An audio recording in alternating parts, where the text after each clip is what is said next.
One of my favorite things in the brand new Spider-Man movie was getting to see Savage Hulk. It's something that we haven't seen in a very long time, but that ended up with me thinking about the times that Spider-Man has literally become Spider-Hulk. It's happened 3 separate times in the comics, and one of them I won't be covering in this video, and that's the Hulked Out Hero storyline, because that's not just a Spider-Hulk, there's a bunch of different Hero Hulk variants. But if that's a story that you guys would want me to cover a different time, then let me know in the comment section below. But in this video, we're going over the very first appearance of Spider-Hulk, which is back in the 90s, and the most recent one, which was in 2020. Both of them have unique ways that Peter ends up becoming Spider-Hulk, so it makes for really interesting stories. But I definitely think that we should start this off with the very first appearance, which takes place in Web of Spider-Man issue 70. And while the actual Spider-Hulk transformation takes place in issue 70, we definitely should look at issue 69 first, Giggity, to understand why he's in this situation. The comic starts with a news reporter saying that there's unconfirmed reportings of a wild beast roaming the Connecticut countryside, and Peter responds with what kind of animal could they be talking about and where could it come from, saying that the closest zoo to that part of New England is in the Bronx. Jonah replies to that, "That's what I like about you, Parker. You're always full of good questions, so go and get some good answers," and sends him and Betty out to go and find the scene.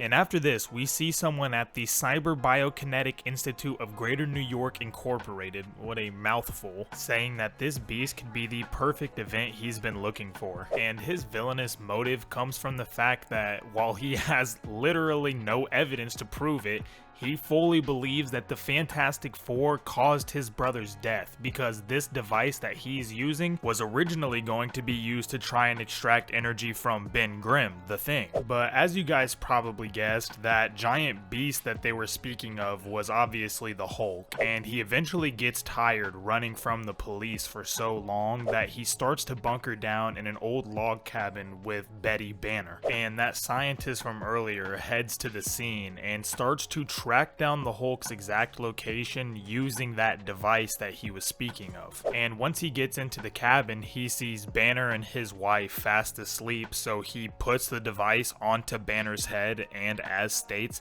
sucks the biokinetic energy out of him. And it doesn't take a genius to guess that the Hulk wasn't a big fan of this shit, and he is literally about to kill this guy until Spider-Man breaks through the window and constantly starts cracking quips at him. And something to note as well is that the entire world, heroes included, were under the assumption that the Hulk had died in one of his previous comic iterations. So while it is extremely in character for Spider-Man to be cracking all of these quips mid-fight, he's also simultaneously doing it as a way of essentially coping with the fact that his friend and hero is now alive, and to not show him that he is so surprised about it. It's something that I absolutely love as just a slight little extra showing of character for Spider-Man in this comic. But because of all the destruction from their battle, the house collapses, and it's believed that that scientist dies, where Betty finds his body, and Spider-Man tells Betty to get out of here, things are only going to get worse,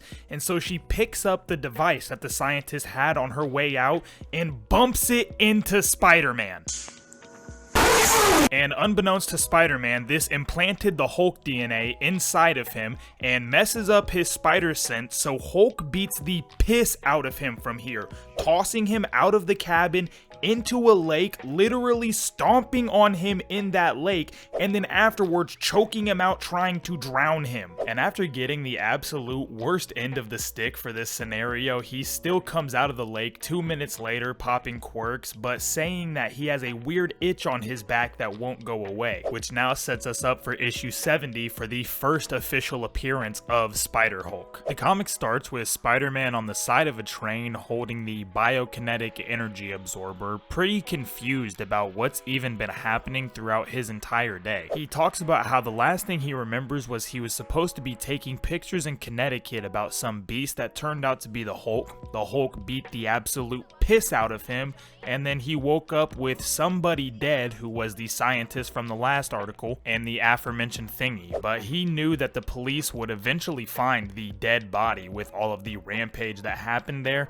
so Spider-Man decided to take the biokinetic energy absorber and look at it just a bit further, considering he did get shocked by it. He stashes the device in a public lockbox that he paid for, and in the process he begins to realize that his spider sense is completely going haywire. People like just random civilians getting off of the train are starting to alert him, and for that reason he's skipping out on all Spider-Man-esque activities at the moment because he doesn't really know exactly what's happening to him and he doesn't want any repercussions to come from that. And unfortunately this results in Peter having to watch a couple criminals run away from police custody, but he just hopes that they potentially learn their lessons having a near arrest. But as we see on the right, the criminals are still looking for a score before they end their night. And once Peter gets back to Jonah to give him the pictures he took in Connecticut, his terrible day is far from over, as both his boss and co-worker barbecue his shit because they think he just upped and out on Betty to go and take the pictures and leave her all alone. And without even giving him a chance to defend himself, both Betty and Jonah are constantly chasticating him now at this point. And in the process, we do learn the name of the scientist that died in the cabin being Armin Jones. But Peter, being too frustrated to even catch that in the moment, just freaks out, telling everybody in the room to leave him alone, leaving both Jonah and Betty pretty confused. Trying to get away from the situation, Peter goes to a nearby rooftop, but in the process, his spider senses have been dulled so much he didn't even realize he was stepping on censored pressure plates. This results in the rooftop security coming out saying that they're going to shoot Spider-Man if he doesn't leave, which further elevates his stress and anger level, pushing him past that barrier to where he now becomes Spider-Hulk for the very first time. And the police are absolutely stunned as they now open fire on him, but all of their bullets are just bouncing directly off of his body. Spider-Man then literally rips up the ground, nearly tossing one of the officers off the roof before leaping away. After landing though and the adrenaline wore out a little bit, Spider-Man's body was absolutely worn, as even the Hulk persona was pretty tired, ready to go to sleep, resulting in Peter just passing out in a rumbled up building. He wakes up surrounded by civilians though, who are willing to give him a bite to eat, and in the process he had believed that him turning into Spider-Hulk was just a dream, but once he wakes up and realizes everything was actually real,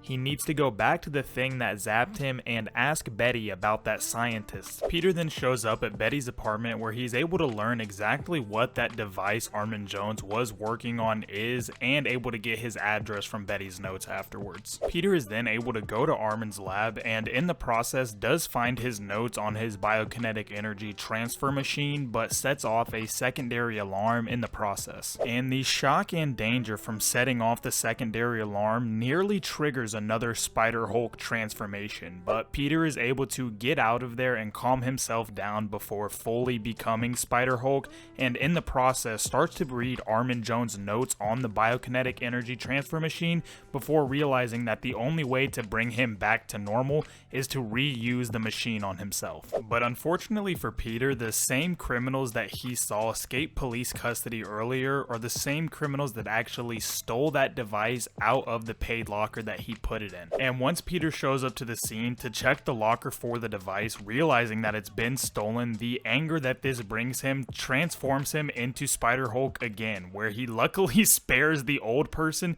because he gives him directions on where the criminals went. Spider-Man then finds the criminals and pounces on top of them in his Hulk form, asking for his shit back. And side note, this has to be one of the most terrifying things you could ever experience. I would have to open up a fucking lollipop stand after this. The cops then begin to shoot Spider-Man because they think he's trying to kill these kids, which is partially understandable given just how frightening he is as Spider-Hulk, but he shuts this entire problem down with one singular smack to the ground, essentially recreating what he did on the roof, but instead of pulling, he slammed this time. But for some dumb, unfortunate reason, the police continue to shoot at Spider-Hulk, so he drops an entire clock, ripping it off the wall on the rest of the police. Spider-Hulk might be more ruthless than Bully Maguire.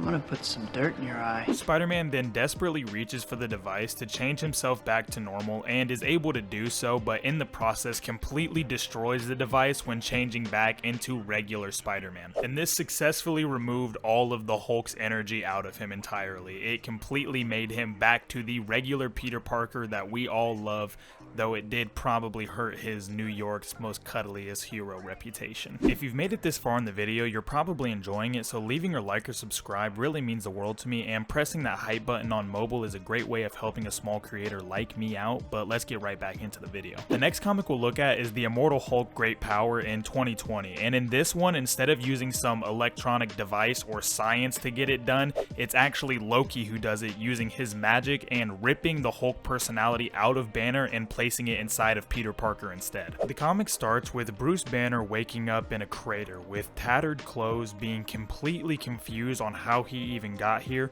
but even more confused because it's nighttime and this is the time for the Hulk. He then goes on to state that he can't even feel the Hulk at all. Typically his presence is always there, at least slightly, but right now it's completely empty. The only person he can feel in his head is himself. He's then approached by Spider-Man, who is just as confused as him as how they even got into this situation, until Peter's spider sense begins to go crazy as he starts feeling an enemy threat literally from everywhere around him, until eventually it grows so overwhelming that he realizes it's not around him, the threat is inside of him. And suddenly out of nowhere, Peter begins transforming into Spider-Hulk. And I'll be completely honest, I still like this story in this comic, but I really liked the old 90s design of Spider-Hulk better, I think. I thought it was more menacing per se. This Spider-Hulk looks like if you turned Bane into a Ninja Turtle and then dressed him up as Spider-Man for Halloween. He looks like a microtransaction skin for a knockoff Marvel game. But with this newfound anger, the first thing on Peter's mind is Osborn, as he immediately races to try and get to Oscorp building. And I know I just dunked on his appearance, but one thing I do really like about him compared to the 90s version is that he actually web slings around as Spider-Hulk instead of the 90s version, who really more acted like Hulk when he moved. This version of him does move and feel like a much more genuine Spider-Man times Hulk hybrid per se. Spider-Man is then approached by the Fantastic Four though, as Bruce Banner called them in previously for help, and with absolutely no hesitation, Spider-Man jumps straight at the thing trying to catch a fade. And Peter is able to land a couple pretty good shots during this fight, especially the very first one that literally sends him into the sewer system below, but it still doesn't take that much time for the Fantastic Four to apprehend him and Ben hit a knockout shot on him. The Fantastic Four and Banner then take Spider-Man to an abandoned military research island where they debrief with him about exactly what happened and trying to catch if he remembers anything about it. With both Spider-Man and Banner unable to recollect anything about the event, Banner stays with Spider-Man on this island to wait until nightfall for the Hulk to come out of him again. We then see Spider-Man the next morning having remembered nothing about being Spider-Hulk, but Bruce Banner being there to tell him that he actually didn't even try to hurt him at all, and all of the destruction he caused seemed more cathartic than done out of genuine rage, having a reoccurring theme of bringing up Osborn. And it isn't super important, but I thought this panel was hilarious as the Fantastic Four show up that morning asking Peter if he lost his pants during the transformation, to which Bruce replies yes, and Spider-Man gives him the meanest death stare afterwards. But after this, Reed Richards pulls up CCTV footage of Spider-Man confronting Hulk on a rooftop and simultaneously Loki showing up to the scene as well. We then get to see the incident where Loki is speaking to the Hulk and they're having a full-on conversation because the Hulk is far more intelligent and articulate than the last time that they spoke to him,